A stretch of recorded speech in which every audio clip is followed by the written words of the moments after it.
The story begins with Odin, king of the gods, riding out on his 8-legged steed, his grey stallion, Sleipnir, whose name means slipper or slider, racing out across the far ocean, separating the Middle Earth of mortal men and women and giant land. And Odin arrived there and drew up before the great hall of a giant called Hrungnir, whose name means brawler. And straight away, Hrungnir the giant, having set eyes on the stranger, wished to know who it was, wearing a golden helmet, riding across sea and sky, and that he was possessed of a marvellously good horse. Odin replied casually that he'd wager his head that there was no finer horse to be found in the whole of Giantland. And with that, he began to depart. Hrungnir called after him, saying his horse was much longer paced, and it was called Gulfaxi, Golden Mane. But by then, Odin had galloped away.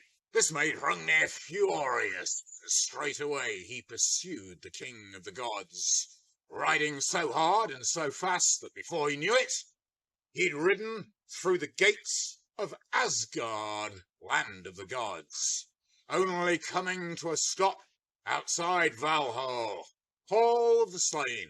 And there, in the interests of courtesy and hospitality, the gods invited him inside for a drink.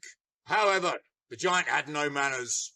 He barged his way inside and demanded the drink be brought to him. None of the gods were keen, and in the end it was only Freya who was brave enough to bring the beakers that were normally reserved for Thor, god of thunder. And so Hrungnir drank, and he became inebriated, and very soon his drunken boasting led him to say that he was quite impressed with the mead hall of Valhall. In fact, he'd take it away with him back home to Giantland, but not before he buried Asgard and killed all the gods, all except Freya and Sif, Thor's wife with the golden hair. Those two he'd take back with him. And more than that, he was going to drink all of the Aesir's ale. Now the gods quickly grew tired of this, and they invoked the name of Thor. And a moment later there was a flash of lightning and a roll of thunder outside, and the sound of chariot wheels grinding upon the ground. And then Thor, the red-haired, red-bearded thunderer, strode inside, demanding to know why a cunning giant was being shown hospitality. Hrungnir replied, saying that Odin himself had offered the invitation. Ha! It was unwise of you to accept that, said Thor. Well, said Hrungnir, it's a shame that I left my shield and my whetstone at home, and it would bring you no honour to slay me, Thor, unarmed as I am. Therefore, I'll challenge you to a duel at Griothunagarda, Stone Town walls, if you've got the nerve. Now Thor had never been challenged to a trial by combat, and he was eager not to pass up the opportunity. And as for Hrungnir, well, when he returned to Giantland, all that realm was abuzz with talk about nothing else. In fact, the giants considered that the reputation of the whole of their kind rested on the outcome of the match. And so they prepared a retainer for Hrungnir, a man made of clay, who was called Mocker-Calfi, Mistcarf, and he was 9 leagues high and 3 across below the shoulders and the arms. And because nothing else would supply a heart big enough, they used the heart of a mare and put that inside him. Now when the day came, Mocker-Calfi stood, trembling and quaking with fear, beside his master Hrungnir at the appointed place, Stone Town walls, where there was a plain with a great mountain range in the distance. And first of all, Thialfi, Thor's retainer, came to Hrungnir. Now, Thialfi, well, he was possessed of great speed. He entered Thor's service during the affair when Thor visited Utgard in the story of the illusions told by Niall Sigmundsson. If you haven't heard it, please click on. Now Thialfi went to Hrungnir and said, "Listen, giant, you've got your shield in front of you and your whetstone ready there over your shoulder, but Thor knows what you're doing. He's tunnelling underground and is going to come at you from below." So Hrungnir responded by putting his shield on the ground and standing on top of it. But then he heard a rumbling in the distance. He looked up and he saw lightning splitting the air. And then, a long way away, travelling at a tremendous rate, was Thor in his chariot, pulled by Gaptooth and Crackhtooth, the two goats. And Thor hurled Mjölnir, his hammer. Hrungnir, well, he reacted to this by throwing his whetstone with both hands, and they collided in mid-air. The whetstone, it broke in two. One half fell to the ground, and from that, all whetstones have been derived ever since. But the other half carried on, hit Thor in the head, buried itself in his skull. Thor fell forwards, face down. But Mjölnir, well, the hammer shattered Hrungnir's stone skull.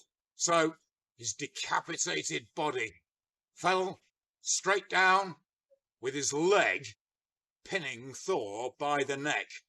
And when they'd seen what happened, the gods came, and one by one, they tried to lift the giant's leg off of Thor. But the only one who could do it was Thor's son Magni. Even though he was only 3 years old, he picked up the leg and threw it away. Helping his father up, he said, "It's a terrible shame, father, that I arrived so late. I think if I'd seen that brute myself, I'd have knocked him into hell with my fist." His father smiled and told Magni he'd grow up to be a powerful person. And now that the thunderclouds had dispersed and the sky, the sanctuary of the hawks who soar upon the wind, had cleared, Thor declared that the prize of the contest, Hrungnir's horse, Gulfaxi, would belong to his son, to Magni. And it would be Magni's horse, Goldenmane. But Odin, he didn't like the sound of this. He complained and said that Thor should have shown respect to his father rather than to the son of a giantess. Nevertheless, that's how matters stood. And Thor went home, back to Thrudvang, the power fields, to his hall Bilskirnir, which means lightning. But he found there that the pain in his head was almost too much to bear. So he called for Groa, the sorceress. At once she began to work her spells, and Thor felt the whetstone shard working its way loose, and the pain began to ease. And so, to show his gratitude, he wanted to repay her and bring her happiness. And he knew she hadn't seen her husband for a long while, or Vandil the Bold, or Erendil in the Old English tongue, a name which means morning star. Thor had brought him south across the wide river Elivarga in the freezing cold, carrying him in a basket on his back. Although Orvandil's toe had been poking out and frozen solid, so Thor had broken it off, set it in the sky, where it shines under the name Orvandil's toe. And Groa, well, she was so pleased at this good news that she forgot all her spells, and she left with no thought in her head but to rejoin her husband. And so the whetstone piece remained firmly lodged in Thor's head. And even now, it's forbidden for ordinary folk to throw whetstones across a room, because whenever that happens, the shard in Thor's skull stirs and causes him great discomfort. But for now, that's the end of the story of the challenge of Hrungnir and how it was met by Thor, son of Odin. I hope you enjoyed it, and please carry on watching, as always, and don't forget to click on to our other Thor stories here at Northworthy Sagas.